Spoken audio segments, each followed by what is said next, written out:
So this bloke was telling me about the night where he managed to lose 7 friends all at once, and he wasn't too happy.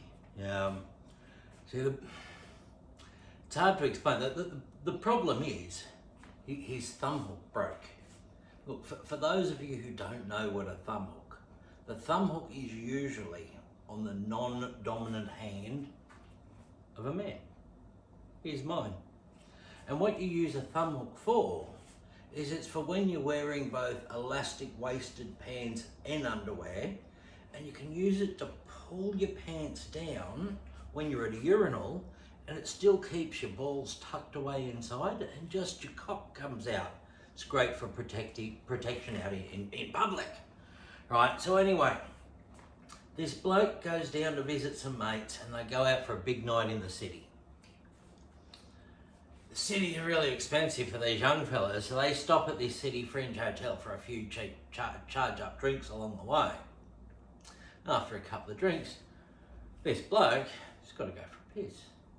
So he goes into the toilet, pulls out his thumb hook, whacks the thumb hook down, catches everything as you should, you know, you've done it hundreds of bloody times, gets it down and out he's going. No dramas whatsoever.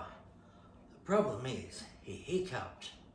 Now, when he's hiccuped, his undies have slipped off his thumb hook, but his pants have stayed on.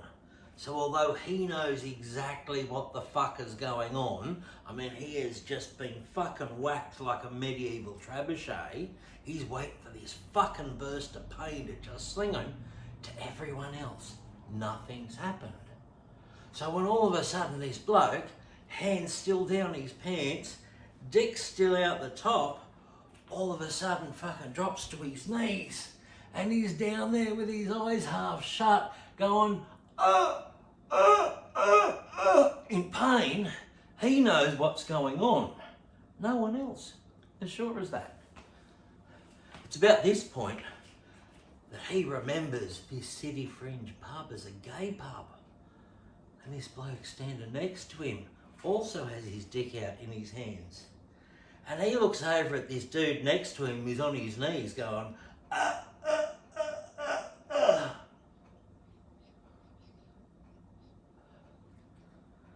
And he says, mate, is it your first time here? So this bloke who's on the ground, he gets up, balls still fucking aching, goes running out of the fucking pub in this the toilet in this gay pub, like this. And his mates look over it and see him. Anyway, at that point, he just decides it's probably better if he fucks off and goes home, because it was going to be really hard to explain to his mates the true story. Anyway, so this guy, that's why he no longer has any friends. You know, it's a funny thing. This other bloke that I met, who was an opal miner, he worked out Western Queensland. He was telling me this fucking horrible story. He was coming back from the mines, and he's dropped in at a mate's place. He's got a farm about 80 k's the other side of Roma. And this mate was telling him how the property was in all sorts of trouble because there was these 3,000 wild goats. At least 3,000 anyway. He said, probably could have been fucking more. Took this bloke out to show him, and like he said, it was just like wiggly maggots all over the countryside. They were fucking everywhere, these goats. So anyway, as the bloke's heading back from his property, he's driving back in to have a feed, and he was thinking, geez, you know, his mate said there's no natural predator in Australia for goats because they're an introduced animal. So, you know, as he's driving into Roma, he thinks to himself, I've got a fucking idea. So he hooks a left, drives up the main street, and there it sits, 7-Eleven. So he goes in, goes up to the young fella behind the counter, and what do you know? It was Indian. Wouldn't have thought that was going to happen. And he says to the young fella behind the counter, mate, I'm a gemstone miner, and I've got access to over 3,000 goats. Do you think you could give your mum a call for me? And this fella gets a big smile on his face. I thought, great, I haven't broken any he thinks he hasn't broken any protocol. So this bloke gets on, phones his mum, has a chat to her in some language that no one understands, comes back and tells the fella at the counter, no worries at all. Mum will be down in a couple of minutes. So he thinks you fucking beauty, and does what anyone in 7-Eleven who's got to wait for about 5 minutes is going to do. Gets a Slurpee, fucks off out into the car park. So here's this guy, he's out in the car park, just waiting, not really sure what's going to go on, but he figures someone will come and talk to him soon enough. And there it happens, round the corner. This blue Camry with an Uber sticker on it comes tearing in and out of it. It's this fellow and the lady. And the lady's waving at the bloke inside, and I figure, that's his mum. Anyway, she doesn't come over to this bloke, the dad does. The dad goes walking over, and he says, are you this opal miner? Are you this opal miner? Let's get rid of the accents. Are you this opal miner who's got access to 3,000 goats? And the bloke says, yeah, it's at least 3,000. It could be bloody more. And he thinks, oh, okay. And the bloke says to him, how many goats do you reckon you can handle? And I'm thinking, I love a good fucking goat curry. Anyway, see, this guy has a word to his wife, they have a chat back and forward, and the fella says back to this mining bloke, he says, look, I've got my 3 daughters in the car, and I reckon each one of them's probably only worth about 900 goats.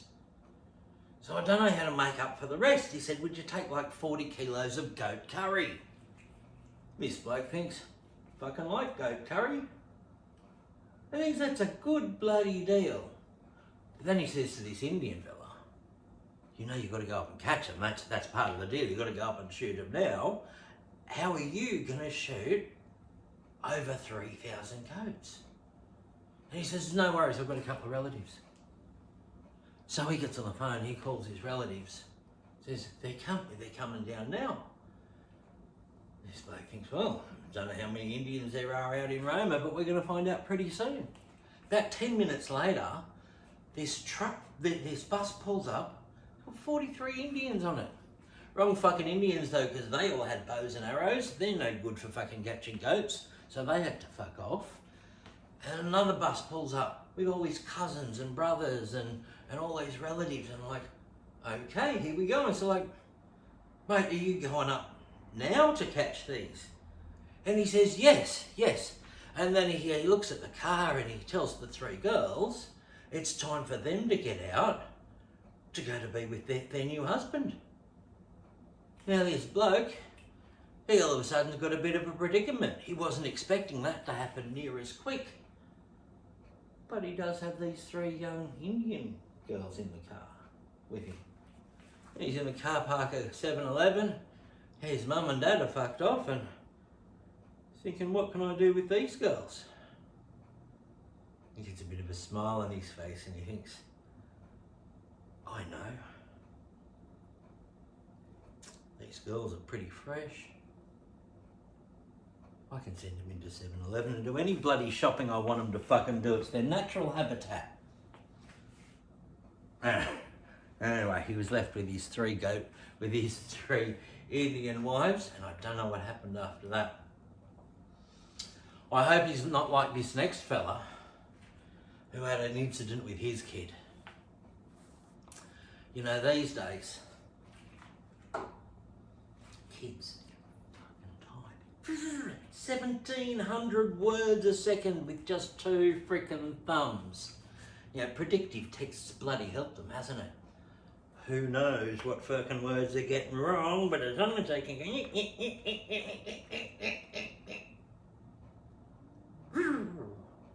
off it goes. So here I was, 19-year-old daughter. She's gone out Saturday morning before I've woken up. I wake up and I'm just fussing around at home, just doing my own bloody thing. And I'll get a text on my phone. Have a look. Hi Dad, just me, down the shops. I'm coming home with a LGBTIQ plus. Hope you don't mind. We'll keep it in my bedroom. What the fuck?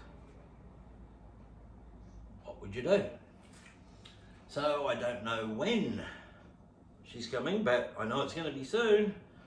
I kept an eye on this sort of stuff because she's my daughter. You want to know where she's going, and while it didn't matter, didn't look like she was going that way. So I'm a little bit shocked. I've got to deal with this really fucking quickly. So not too long, I hear you can't pull up out in the driveway. So yeah, haven't shit myself yet. We're all good. Open the door. And there she is. She's standing with this, well, Indian gentleman-looking fella. Big beard. I'm gonna say I was just a little bit fucking shocked. Wasn't fucking expecting this. But I've got a pleasant deal with it, don't I? And she says, Dad, he's here, I'm going upstairs. He'll tell you what he needs. He'll fucking what? So I look at him and say, mate, seriously, what's the story here? And he goes, come out to the van and I'll show you. Out to your fucking van, you say? I guess this is gonna get fucking interesting where he thinks this is gonna fucking go. Walk around the corner and here it is, JB Hi-Fi. And this dude has an LG LCD TV that my daughter has just fucking bought and she's bringing home, and he is the fucking delivery guy. Fucking hell. God, been saying that. Well, it's not fucking great, is it? We all have to fucking put up with our kids. Not near as bad as what I did when I was a kid, I suppose. You see, I'm the youngest of 6 kids. There is this huge age gap between me and the other 5. So when we were growing up, even though I was a little brother, I wasn't really part of what they were doing. We were living in this house down in Sydney, and I had a 2-story house with a big garage thing underneath. So what the parents had done was the garage is broken off, and the other bit where you come down from the stairs, it's got an area that's made a rumpus room and an area that's made a storeroom. And my older brothers had made this rumpus room into a movie area back when VHSs were really bloody new, and they had the dartboard, just a few other fun things down there, and I wasn't allowed in because I was about 7 or 8 years old, didn't really want little brother in there. Problem was, it's right below my bedroom. So one night, everyone's gone out. One of my brothers is there. He's babysitting me. He did what the older brothers always do when they babysit you within 15 or 20 minutes of mum and dad going out. He tells you it's time to go to bed. Pushes you into the fucking bedroom so he can go and do what he wants to bloody do. So he puts me in the bedroom, goes downstairs to the movie den. I can hear him setting up down there because it's right below my bloody bedroom.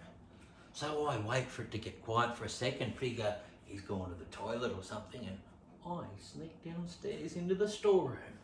Now, when you're in the storeroom, there's this spot up in the corner where you can sit down, and when you squat down on the blankets that were there, you could see through this cup and you could see everything that was going on. No worries at all.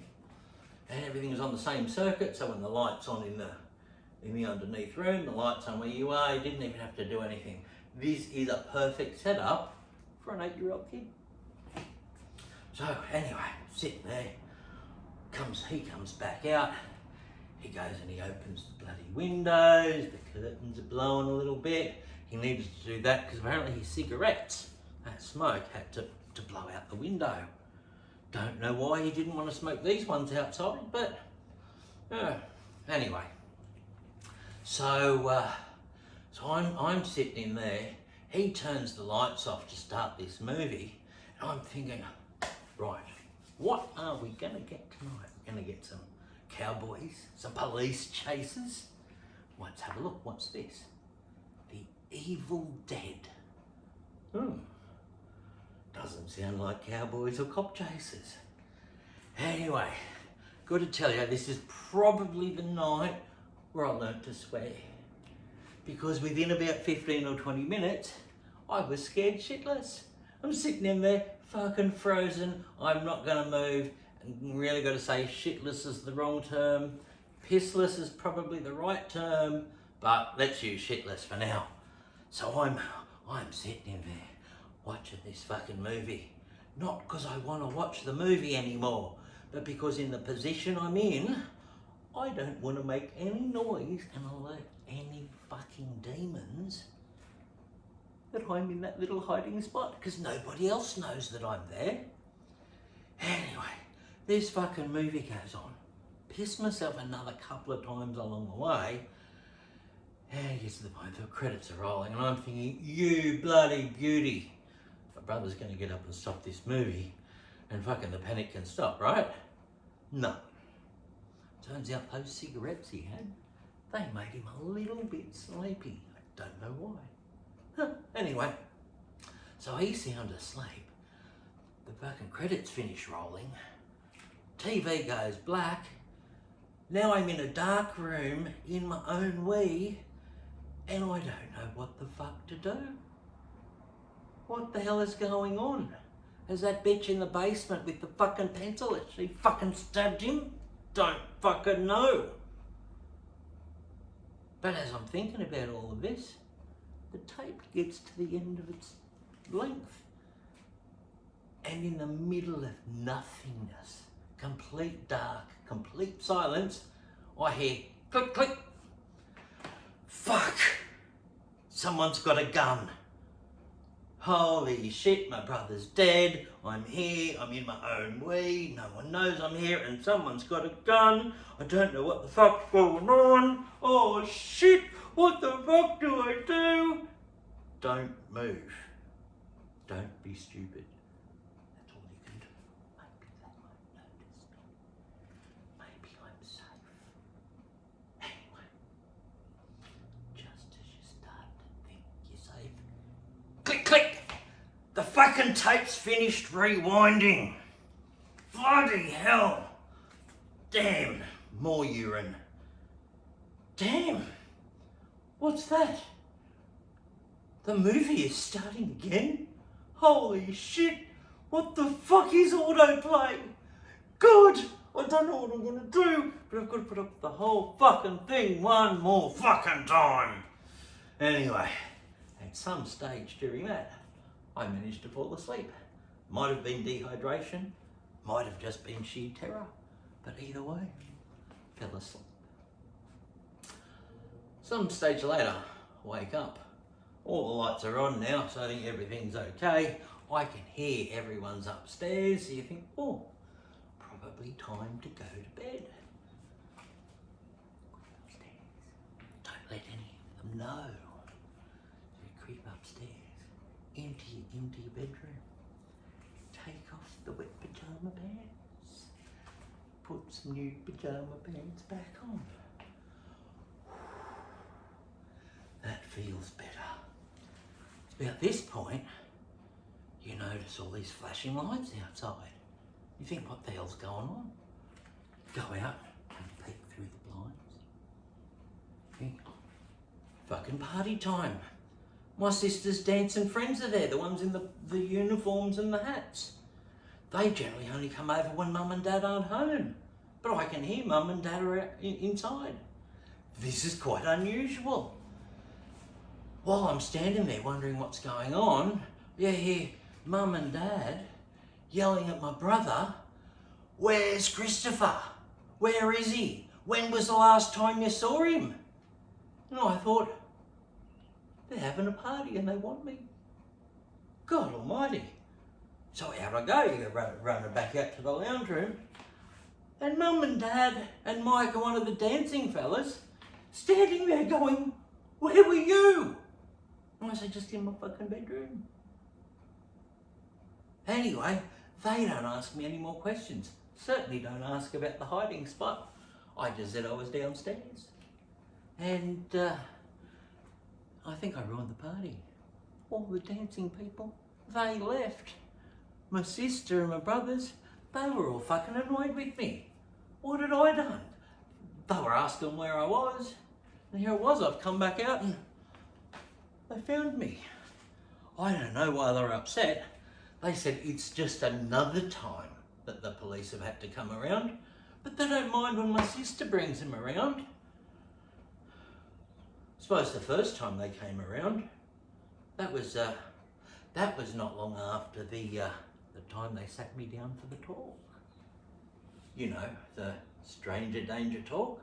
You think that's your parents trying to protect you, and I suppose, well, maybe it is, but, well, anyway, so parents have just finished telling me about these people who might come along and abduct and molest you.